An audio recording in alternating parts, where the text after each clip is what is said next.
Morning. So it's not quite so windy here in Wellington. Back to the teeny tiny Home on Wheels workshop, and I just thought I'd show you the setup I've got here. So there's the teeny tiny trailer up on the car deck, and you may remember it's got to be under 1700 kg, otherwise the car deck may disappear with the trailer. Then down here, so you come down from the car deck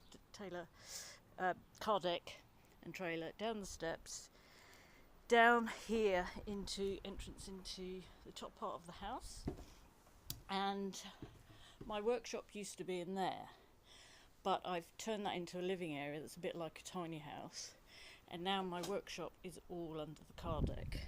So if I just show you again, use of spaces, which is always limited in Wellington. So I put corrugated roofing on the underneath to stop the water coming in, and at the back this bit along here is guttering to collect the water. I couldn't get right in at the back, but it does its job. And then it's stepped down just like steps, and that's where all my tools go.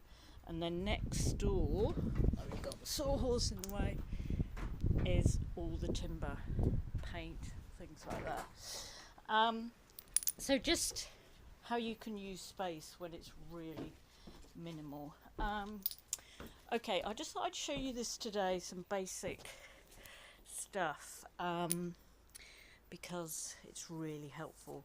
So I'm using 70 by 45 millimeter framing. I'm going to frame over the wheels today, and this timber is 90 by 45 because it's gauged, which means it's been planed down. Now again, it must be for the exterior, round a wheel arch.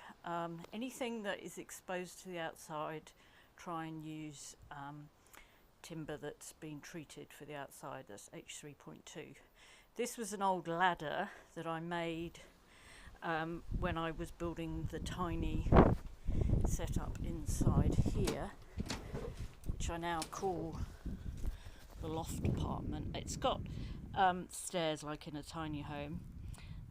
The loft apartment's very pretentious, and then sleep up there. And before I built that, I needed a ladder. So now I'm going to reuse this to save money. And when you're reusing timber and getting nails out, it can be a right pain. So the nail wants to come out as straight as it. If you just do this, you're naturally bending it. Now these are quite easy to come out, so it's not too bad.